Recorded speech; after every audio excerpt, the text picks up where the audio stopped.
મિત્રો, સ્વાગત છે તમારું આપ સૌની શેરી ચેનલ ગુજરાતી સાહિત્ય વિદ નિકુંજ યુટ્યુબ ચેનલમાં.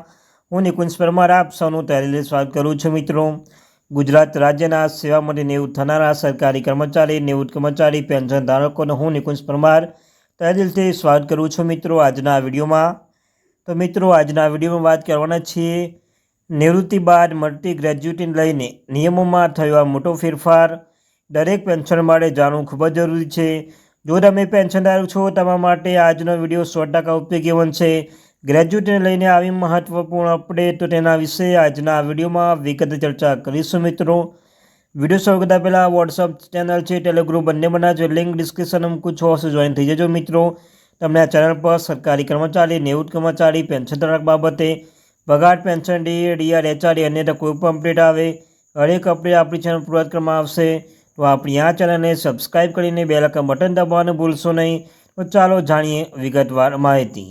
તો ગ્રેજ્યુટીને લઈને મહત્ત્વની અપડેટ આપવામાં આવી છે. તો આપણે વિશે મિત્રો વિડીયોમાં વિસ્તૃતમાં ચર્ચા કરીશું. સૌપ્રથમ એ મહત્વનું બતાવે છે કે નિવૃત્તિ ભંડોળ વધશે. મિત્રો, તો સરકારની કર્મચારી જાહેર ફરિયાદ અને પેન્શન મંત્રાલય તાજેતરમાં નિર્ણય લીધો છે. ત્યાં નિર્ણયથી લાખો કેન્દ્રીય કર્મચારીઓ નિવૃત્તિ આયોજનમાં ફાયદો થશે અને કર્મચારી નિવૃત્તિ ભંડોળમાં વધુ વધારો થશે.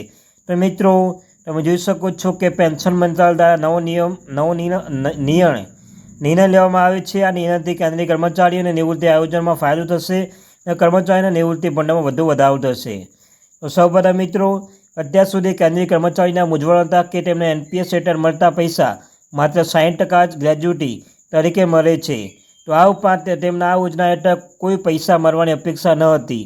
હવે સરકારશ્રીના નિર્ણયથી સ્પષ્ટ થઈ ગયું છે કે તેમને એનપીએસ આ ગ્રેજ્યુટી બંનેનો લાભ અલગથી મળશે. મિત્રો, હવે કર્મચારીના એનપીએસની 60% એકમ રકમ અને મહત્તમ 20 લાખ રૂપિયાની ગ્રેજ્યુટી પણ તેમને મળશે.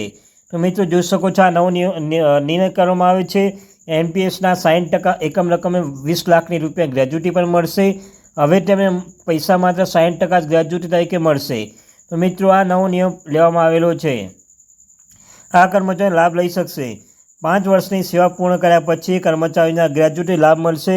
આ લાભ તબીબી કટોકટીના આધારે નિવૃત્તિ થનાર કર્મચારીને પણ મળશે. આ ઉપરાંત અકસ્માત પીડિતને 5 વર્ષ પહેલાં પણ ગ્રેજ્યુટી લાભ મળશે. એટલે કે તેમના માટે ઓછામાં ઓછા 5 વર્ષ કામ કરવાની કોઈ શરત રહેશે નહીં. મિત્રો, સૌથી મહત્વની વાત એ છે કે જે કર્મચારી 2 વર્ષ પહેલાં નિવૃત્ત થયા છે ને આ નિયમો પૂર્ણ કરશે તો એમને પણ આ લાભની મેળવી શકશે. મિત્રો, તો ગ્રેજ્યુટી આ મુજબ મળે છે.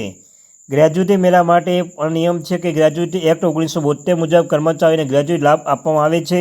તે 5 વર્ષ સતત કામ કર્યા પછી સેવા દરેક વર્ષના 15 દિવસ પગાર જેટલો છે.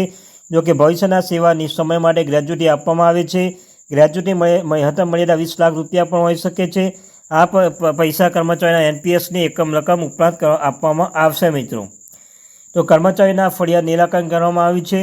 સરકાર હવે જૂની અને નવી પેન્શન યોજના વચ્ચે સંતુલન બનાવ્યું છે. કર્મચારીના એનપીએસ વિશે ફરિયાદ કરી હતી. એનપીએસ રાષ્ટ્રીય પેન્શન યોજના અગાઉની ગેરંટીકૃત પેન્શન યોજના જેટલી સુરક્ષિત નથી. હવે ગ્રેજ્યુટી પર નિર્ણય સાથે આ તફાવત લગભગ સમાપ્ત થઈ ગયું છે. મિત્રો, અને કર્મચારીના આ કામ તાત્કાલિક પૂર્ણ કરવું જોઈએ. સરકારના નવા નિયમ ગ્રેજ્યુટી નિયમ પછી સરકાર કર્મચારીઓને તેમના રેકોર્ડ અપડેટ કરવા જોઈએ. તે નિવૃત્તિ કર્મચારીઓ અને નિવૃત્તિ નજીક રહેલા કર્મચારીઓ અને કેન્દ્રીય કર્મચારીઓ માટે ગ્રેજ્યુટી નિયમ માટે વધુ એક મહત્વપૂર્ણ છે. આ માટે તમામ વિભાગના કર્મચારીઓને વિભાગનો સંપર્ક કરો અને સેવા અવધિ, નિવૃત્તિ તારીખ અને તમામ પગાર વિગતો તપાસો અને તપાસ કે યોગ્ય રીતે નોંધાયેલું છે કે નહીં. મિત્રો, સર્વિસ બુકમાં પેપર્સ પૂર્ણ કરો. એ પણ તપાસો કે નિવૃત્તિ સંબંધિત સેવા દસ્તાવેજ ઓછો અધૂરું તો નથી. જો આવી કોઈ સમસ્યા હોય તો પછી તે પૈસા મેળવવામાં મુશ્કેલી પડી શકે છે. તે તમારી નોકરી સંબંધિત બધા દસ્તાવેજો અગાઉથી પૂર્ણ કરો. નવી નીતિ અનુસાર તમે ગ્રેજ્યુટી માટે અરજી કરીને સમગ્ર રેકોર્ડ સુધારી શકો છો. મિત્રો, તો આ તે માહિતી. Thank you very much.